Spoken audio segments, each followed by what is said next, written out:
Well, the new year's upon us, and I thought we would go off with a bang. So what I'm going to do is show you how to do a cake with a little special effect in it. You are going to need a couple tools.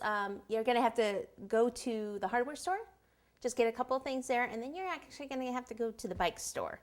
Okay, so you need a board here, a base, and this is an 18-inch wood base. Okay, you've got to make sure that it's thick enough that we can get some screws in there. You're going to need 4 screws, a 1/2-inch flange, a 1/2-inch pipe. When I say 1/2 inch, it screws into the 1/2-inch flange, but then this is actually 12 inches long. Okay, and then you need this cap. Okay, this is also for a 1/2-inch pipe. That's going to tighten things later. You'll see how it all kind of comes together.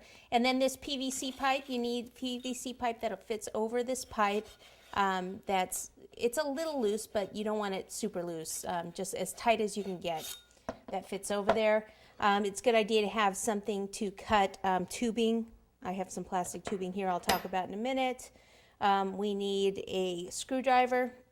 Electric one's always easier to use. So as well as the screwdriver, we also have this bit here that's gonna, when I cut a hole in a board, here's one that's already cut here. See, it cuts the hole right out.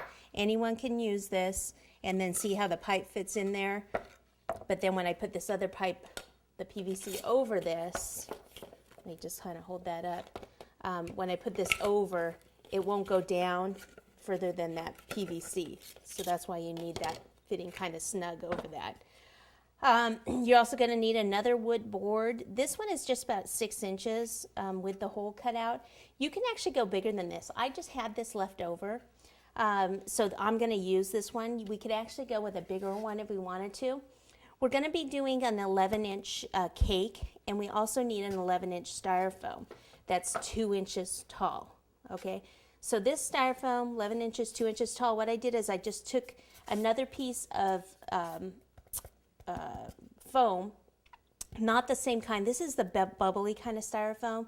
You need the regular coarse kind of styrofoam, and you can sand this kind with it. But if I were to take the bubbly against the bubbly, it just creates more bubbles. So I sanded all this ahead of time because this gets pretty messy and it would be all over the place.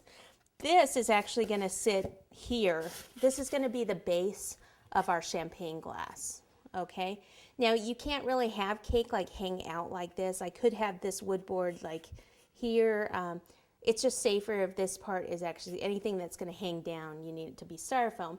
So then I'm going to have a cardboard cake circle here with my real cake sitting on top of this. Okay, so that's the top of the champagne glass. So you can kind of see how this is going to kind of be going. This will be here, this will be kind of down, it'll be a little bit lower down in here, but you can see that that's our main thing for our champagne glass there.